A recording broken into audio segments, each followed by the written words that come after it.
कि समय समय की बात है, कल जिस धूप में जलन होती थी, आज उसी धूप में सुकून मिलता है। कि जिन्हें हम समुंदर देने वाले थे, उन्होंने छोटा सा तालाब मिलने पर बेईमानदारी कर ली। चलते हैं, इंग्लिश का टॉपिक पढ़ते हैं। अ टाइगर इन द जू। अ टाइगर इन द जू, जॉर्ज लेज़ली नॉरिस ने लिखा है। क्लास 10 का पोएम है ये कविता। ये रहा टाइगर है।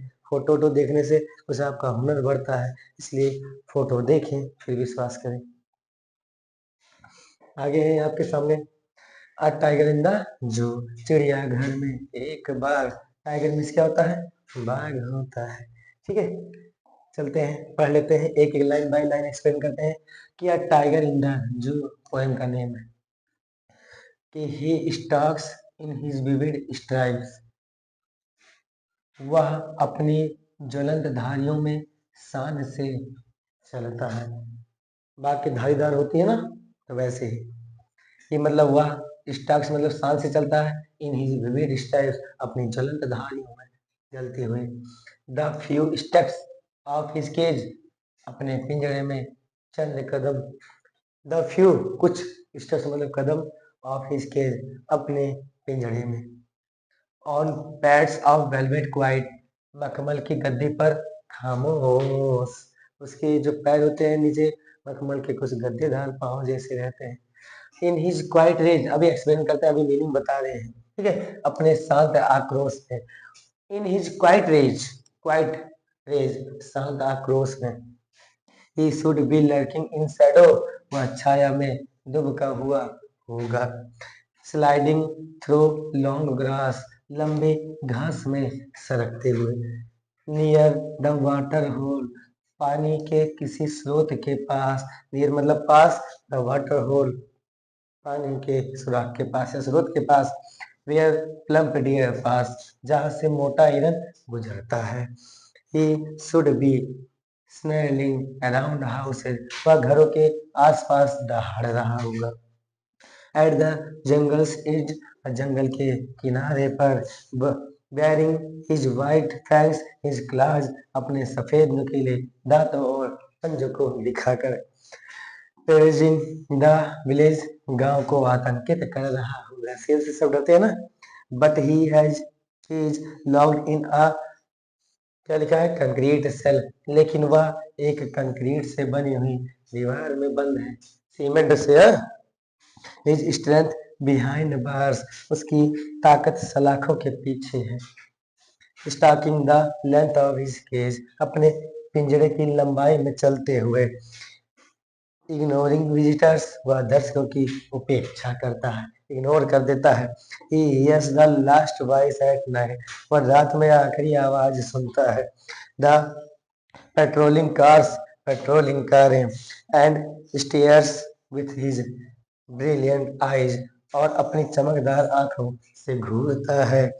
एट द ब्रिलियंट स्टार्स, चमकते सितारों को। अब एक्सप्लेन करते हैं बढ़िया से, वो तो केवल उसका अर्थ था कि इस कविता ए टाइगर इन द जू में कवि लेज़ली नॉरिस ने जंगल में रहने वाले बाघ और पिंजरे में रहने वाले बाघ के बीच में अंतर और उनके मनोदशा का चित्रण बड़े मर्मी ढंग से किया है। तो इसमें दो जगह की बात होगी। पहला तो एक पिंजरे में शेर, एक तो जंगल में शेर। कि पहला स्टेंजा में कवि पिंजरे में रहने वाले बाघ के बारे में लिखते हैं। मतलब पिंजरे का बाघ अपने शांतिमय क्रोध तथा अपने चमकदार धारियों में शांति के साथ गद्दीदार तलवे पर अपने पिंजरे में कुछ कदम शेर चलता है। अर्थात एक बाघ पिंजरे में है, उसके शरीर पर बनी धारियां बहुत चमकीली है, उसके पैरों के तलवे गद्देदार व मुलायम है, इसलिए वह बिना कोई आवाज किए चल रहा है। लेकिन उसकी सारी चाल मात्र कुछ कदमों तक ही सीमित है, क्योंकि वह पिंजरे में बंद है, इसलिए वह क्रोधित दिखता है परंतु शांत भी रहता है। ठीक है, गुस्सा तो लगता है लेकिन शांत रहता है। आगे दूसरे स्टैंजा में कवि जंगल में रहने वाले बाघ की बात करते हैं। वह कल्पना करते हैं कि वह बाघ छाया में घात लगाए बैठा है।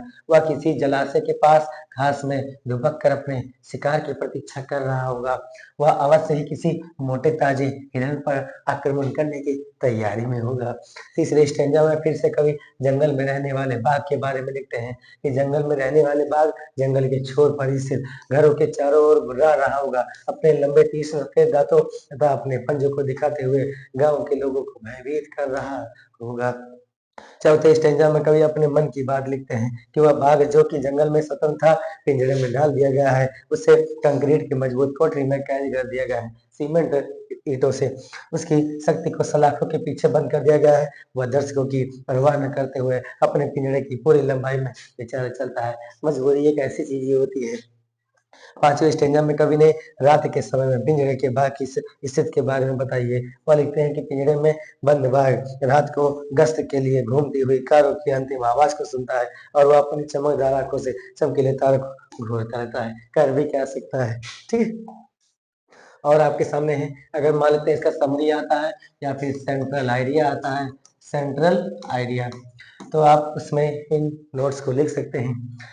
This poem a tiger in the जू, ये जो कविता है टाइगर इन द जू है, बाय लेस्ली नॉरिस डिस्क्राइब, इसके द्वारा लिखित है लेस्ली नॉरिस ने, describe the pathetic condition of the tiger in the जू, वो शेर के दयनीय दशाओं का वर्णन कर रहा है। इन दिस पोएम, इस कविता में the poet has tried to differentiate between the life of a tiger in the zoo and the life of a tiger in the jungle. इस कविता में कवि ने क्या किया है, एक टाइगर जो है चिड़ियाघर में है, एक टाइगर जंगल में है, उसकी कंपेयरिंग कर रहा है।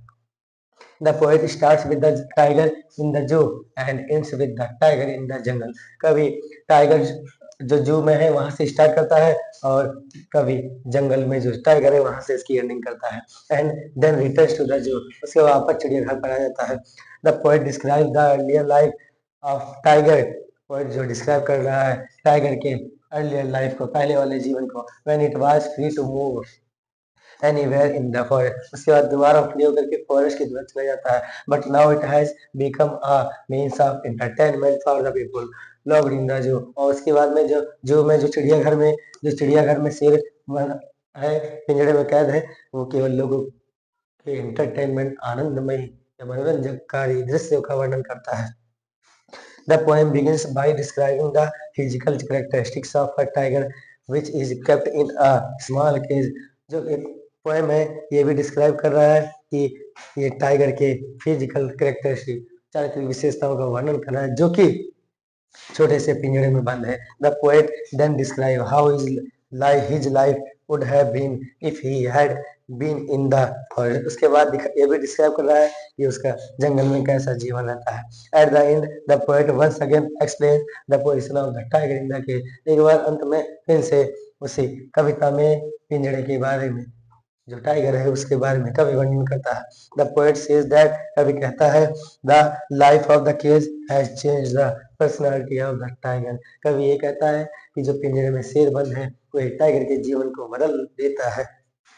The poet suggest that the cage is not a suitable place for the tiger as it is not its natural habit, कवि जो है ये भी संबोधित करते हुए सलाह दे रहा है कि जो केज में पिंजरे में शेर बंद है या टाइगर जो बंद है तो उसके लिए वो सही जगह नहीं है, उनकी नेचुरल हैबिट ही उनकी सही जगह होनी चाहिए। ठीक है, कहना तो आपसे बहुत कुछ है लेकिन क्या कहा जाए। ठीक है, जैसे क्वेश्चन है एमसीक्यू में आता है, एमसीक्यू इसमें इसी का, name the poet of the poem attack in the जू, कौन है बताइए बताइए, रॉबर्ट फ्रॉस्ट है, बताइए, हमने तो नहीं पढ़ा, लेस्ली नॉरिस है, ये रहा आपका आंसर।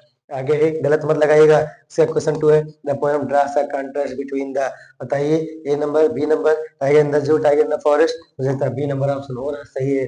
आगे है question 3, what has been personified in the poem, क्या संबोधित कर रहे हैं टाइगर के बारे में। ठीक है, उसके बाद में जो है what is the personified in the poem, main कौन है, टाइगर ही तो है, ये अलाउ द जी बताओ जल्दी से। Name the poetic device used in the line in his quiet rage, बताइए कौन सा ऑक्सीमोरॉन मैंने स्टार्टिंग में बताया था, विरोधाभास का वर्णन कर रहा है। ठीक है, विरोधाभास अलंकार का वर्णन कर रहा है। ठीक है, अब क्या है, जैसे क्या करना है इससे पहले अब थोड़ा सा ये भी समझेंगे। अगर क्या होता है जब ये मान लेते हैं एक चौराहा है भैया, दिख रहा है चौराहा है, जब यहाँ से एक मान लेते हैं बहुत भीड़ भक्का है, अगर यहाँ से भेड़ बकरी जा रही हो तो चौराहे से चारों तरफ से पे पे पे की हॉर्न बजेगी। लेकिन अगर यहाँ से ये शेर गुजर रहा हो तो वही जो हॉर्न मारने की जगह पे गाड़ी मोड़ रहे वापस चल रहे, चुपचाप कहीं सुन न ले शेर, ये होता है। ठीक है, बाकी तो बहुत कुछ है आपके लिए। ठीक है, ध्यान दीजिएगा। कि दिल लगाना है तो किताबों से लगाओ, साला बेवफा भी निकली तो काबिल बना कर छोड़ेगी। कि इसे करना ही है तो किताबों से करे जनाब, या धोखा नहीं आगे बढ़ने का मौका देती है।